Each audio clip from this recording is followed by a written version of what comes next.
Imagine standing at the edge of a vast ocean, waves crashing, the horizon stretching endlessly before you. Now picture this. Beneath those waves, hidden from our eyes for millennia, could lie the remains of entire continents, civilizations that flourished, rose to greatness, and then vanished without leaving a single trace above the surface. Today, we are diving into one of the most mysterious and controversial legends of all time, the lost civilizations of Lemuria and Mu.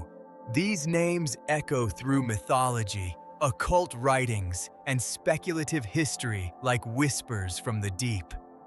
For some, they are nothing more than myths, stories invented in the 19th century, blending pseudoscience with esoteric traditions.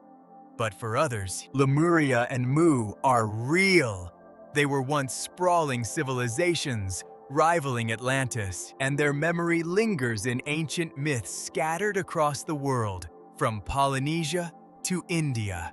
Whether fact or fantasy, their story is so compelling that it continues to shape modern spirituality and even archaeology debates.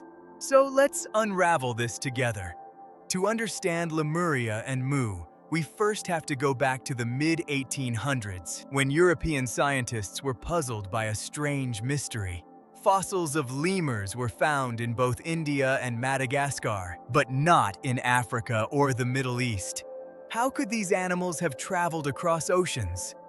One geologist, Philip Sclater, proposed that there must have once been a land bridge, a lost continent that connected these regions. He named it Lemuria, but what started as a scientific guess quickly became something far larger. Esoteric writers and occult thinkers took the idea and ran with it. Helena Blavatsky, founder of the Theosophical Society, claimed that Lemuria was not just a land bridge, it was home to an ancient race of beings. According to her, Lemurians were the third root race of humanity, spiritual and mystical beings who lived before Atlantis. They weren't just primitive tribes. They were said to be taller than modern humans, with advanced psychic powers and a deep connection to the cosmos. Some versions even describe them as having a third eye, an organ of spiritual vision. In Blavatsky's cosmic history, Lemuria was a necessary stage of human evolution, a place where the seeds of modern consciousness were planted. Meanwhile, across the world, another idea was taking shape. Augustus Le Plongeon, an archaeologist obsessed with Mayan ruins, claimed that he had deciphered ancient inscriptions that spoke of a sunken land called Mu. According to his interpretation, this continent lay in the Pacific Ocean, and it was the birthplace of humanity's greatest civilizations. From Mu, knowledge spread to Egypt, India, and the Americas. Although his translations were never accepted by scholars, the story of Mu fascinated the public and found its way into countless books, lectures, and occult teachings. Now, here's where it gets fascinating. Lemuria and Mu are often treated as separate myths, one rooted in the Indian Ocean, the other in the Pacific. But over time, writers started to merge the two. The result was the vision of a vast, global lost civilization. Imagine it, an enormous continent stretching across the seas, populated by advanced humans who built temples, practiced mystical sciences, and then disappeared. Earthquakes, floods, or sudden geological cataclysms supposedly swallowed their lands, leaving only scattered islands, like the peaks of mountains once part of that continent. And if this sounds familiar, it should, because the story of Atlantis is similar. What's interesting is that the three myths, Atlantis, Lemuria, and Mu, became entangled, creating a rich tapestry of lost worlds. Each one speaks to humanity's fascination with what lies hidden beneath the oceans, and each one plays with the idea that our history is far older, far stranger than textbooks admit. Let's pause for a moment and ask, why do stories like this resonate so much with us? It's because they tap into something deep in human psychology. The idea that our history is incomplete, that there are secrets just beneath the surface. Look at Polynesian mythology. Stories of sunken islands, of ancestral homelands beneath the waves, are everywhere. In India, the Tamil tradition speaks of Kumari Kandam, a lost land south of India where a great culture once thrived.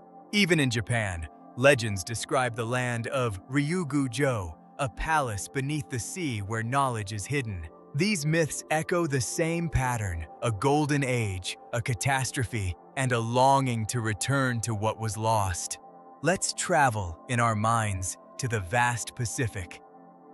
Picture standing on Easter Island, gazing up at the giant stone moai statues. They stare out at the ocean, silent guardians of mysteries we still don't fully understand.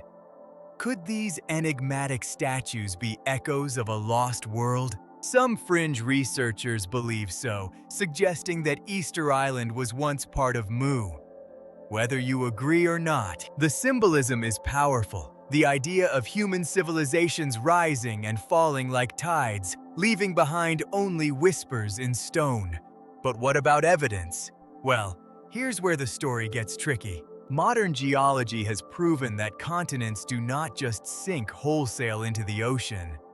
Plate tectonics shows us that land masses shift, collide, and break apart over millions of years. But the idea of a vast continent suddenly vanishing beneath the sea doesn't hold up scientifically. And yet, stories of sunken lands persist. Why? Because part of us wants to believe that history is more mysterious than the textbooks say. Some modern interpretations even link Lemuria and Mu to extraterrestrial theories. According to certain New Age writers, Lemurians were not only advanced but also connected to beings from other star systems. They were supposedly the keepers of ancient knowledge, storing crystals of wisdom that remain hidden deep within the earth. In fact, there are people today who claim to channel messages from Lemurians who survived the cataclysm and live in hidden cities beneath Mount Shasta in California. Whether you take this literally or symbolically, the myth is alive. It's evolving. It's shaping modern spirituality. And then there's the occult dimension. Theosophy, esoteric orders, and mystical traditions embraced Lemuria and Mu as symbols of lost wisdom. For them, these civilizations represent stages in humanity's spiritual evolution. They remind us that human history is not just physical, but also metaphysical, a journey of consciousness. That's why you'll often find references to Lemuria in meditation practices, crystal healing, or New Age retreats. It's not about whether the land really sank. It's about what the story awakens in people. Now imagine this. You're walking along the cliffs of Madagascar, waves pounding the rocks below, and someone tells you this was once the edge of a great civilization. Or picture yourself in Hawaii, looking at volcanic mountains rising dramatically from the ocean. Could these islands be the last peaks of a sunken world?